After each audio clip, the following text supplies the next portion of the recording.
President Trump was received like visiting royalty here Saturday, as his debut on the world stage competed for attention at home with ongoing news of the scandal encircling his presidency. In a series of official arrival ceremonies, at the airport and the Royal Court Palace, Trump, his wife, Melania, and an entourage including virtually his entire senior White House staff and much of his cabinet, were serenaded by military bands, treated to a flyover of Saudi jets, feted in opulent palaces and given the undivided attention of King Salman, the ruler of this ultra-conservative Muslim nation. The welcome reflected a kingdom eager to rekindle its relationship with the United States, and to use the visit to declare and solidify its own leadership role in the Muslim world. Later in the day, the two countries signed a letter of intent to support Saudi Arabia's defense needs, and agreements for almost $110 billion in Saudi military purchases from the United States. The sales include a number of items, naval ships, tanks and other vehicles, that were the subject of agreements under earlier administrations, but also some new items that had never passed the discussion stage, such as sophisticated THAAD missile defense systems. Other items are intended to modernize Saudi Arabia's cyber defense and modernize its airborne intelligence gathering, and secure its borders. Trump celebrated what he called a tremendous day in Riyadh. Tremendous investments in the United States, he said. Hundreds of billions of dollars of investments into the United States and jobs, jobs, jobs. As this desert capital baked in triple-digit heat under a pall of dust, American and Saudi flags flew from light poles. The facade of the Ritz-Carlton, the palace-like hotel where Trump is staying, was illuminated with massive photographs of the two leaders and the red, white, blue and green of the two nations' flags. The only U.S. president to make Saudi Arabia his first foreign visit, Trump was presented with the highest honor for a foreign dignitary, the collar of Abdulaziz Al Saud, named for the kingdom's founder, which Salman hung on a thick gold chain around Trump's neck. In an ornate receptional hall at the Royal Court, members of the U.S. delegation lined up to shake hands with Salman, then took a seat along the periphery of the Grand Room beside a member of the Saudi delegation.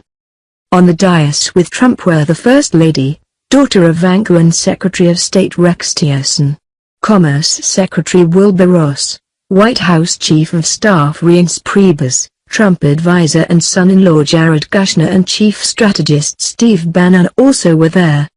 Lunch with the king followed.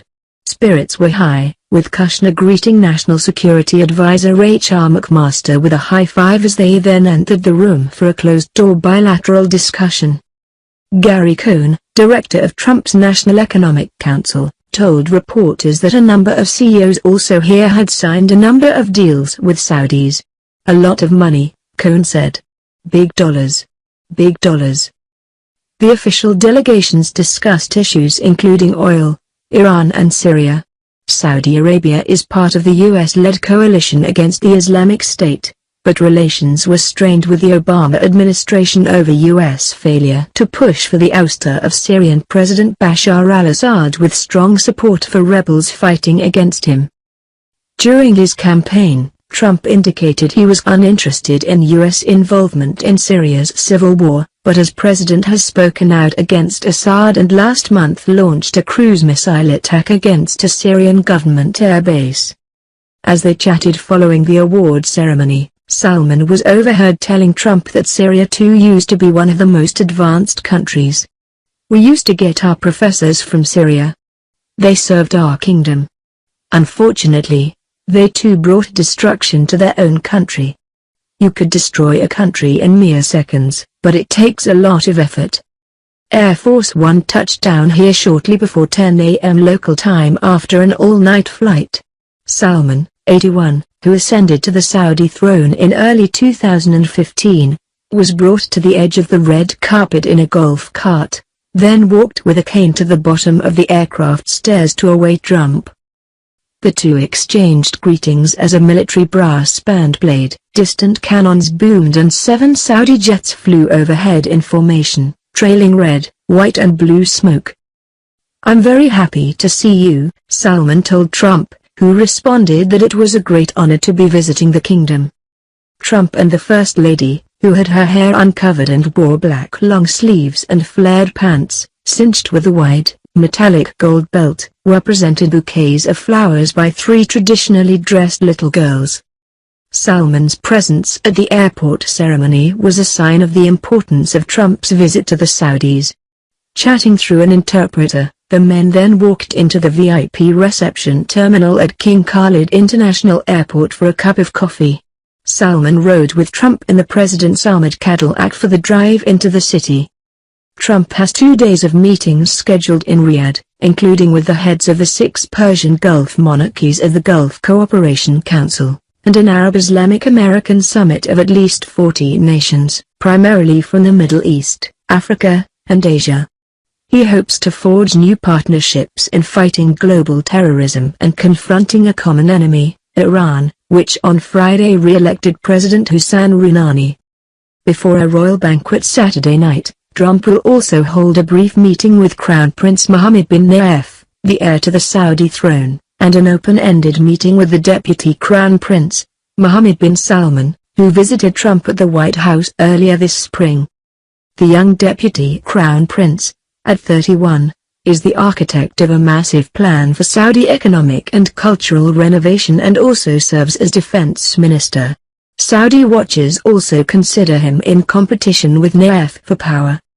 MSB, as the Deputy Crown Prince is known, has been in close contact with Kushner, and the two were the prime movers behind Trump's trip here. The highlight of Trump's stop in Riyadh is expected to be a speech on Islam that he will deliver Sunday to the larger summit meeting. Though his campaign was marked by harsh anti-Muslim rhetoric, Trump is planning to preach religious tolerance here, inviting the Arab world to join the United States in combating terrorism and evil in the region. Trump also planned to participate in the inauguration of a new Saudi center to fight radicalism and promote moderation, as well as take part in a Twitter forum with young people. Both countries are eager to spark more trade and investment between them. Total U.S.-Saudi trade last year was around $38 billion, with a U.S. surplus of $2.7 billion, according to the Saudi Commerce Ministry. A group of chief executives from leading U.S. companies hoping to do more business here has traveled separately to Riyadh this weekend for a CEO summit. Trump's advisors hope his foreign trip will offer a reset after 2 weeks of bruising headlines in Washington stemming from his abrupt firing of James B. Comey as FBI director and the escalating investigation into Russia's meddling in the 2016 presidential election. "I think there is a great anticipation of the president's trip as to what could be accomplished," said Tillerson. "The purpose of this trip is really one of conveying a message that America is back in terms of our role as a convener, our role as a facilitator to address the daunting challenges that exist in that part of the world, most particularly the challenge of global terrorism." Trump's 9-day trip will be daunting. From here, he will travel to Jerusalem for meetings with Israeli officials, as well as a visit with Palestinian President Mahmoud Abbas in Bethlehem, and then to Rome, where he will have a private audience with Pope Francis. He sees these stops as a way to unite 3 of the world's religions, Islam, Judaism, and Catholicism. Trump then visits Brussels for a meeting with NATO leaders, including a bilateral session with newly elected French President Emmanuel Macron, and finally to Sicily, Italy, where he will attend a G7 summit of the United States' closest economic allies. A foreign affairs novice, Trump will have to navigate many diplomatic landmines in his meetings, dealing with issues ranging from terrorism to trade to hotspots like North Korea and Syria. Trump has tried to make time over the past 2 weeks to prepare for his trip, which aides hope could become a resounding triumph but risks going horribly awry with just one mistake. He has welcomed some visitors, such as former Secretary of State Henry Kissinger, the Republican Party's leading elder statesman, to deliver tutorials on world affairs, and also has attended regular briefings by his national security team, including Tillerson. Melania Trump will make some cultural visits of her own. Ivanka Trump plans to hold a roundtable session on women's economic empowerment. The role of women in Saudi society, where they are denied basic rights, is a source of controversy for the monarchy. Other officials accompanying Trump include Deputy National Security Advisor Diana Powell, Senior Policy Advisor Stephen Miller, and Press Secretary Sean Spicer. Though Trump has done business abroad as a real estate developer, with hotels and golf courses on several continents, this is his first time traveling as a head of state. For Americans, it will be a chance to see him in a different setting, said Richard Haass, president of the Council on Foreign Relations. Quite honestly, people will be looking to see how he does.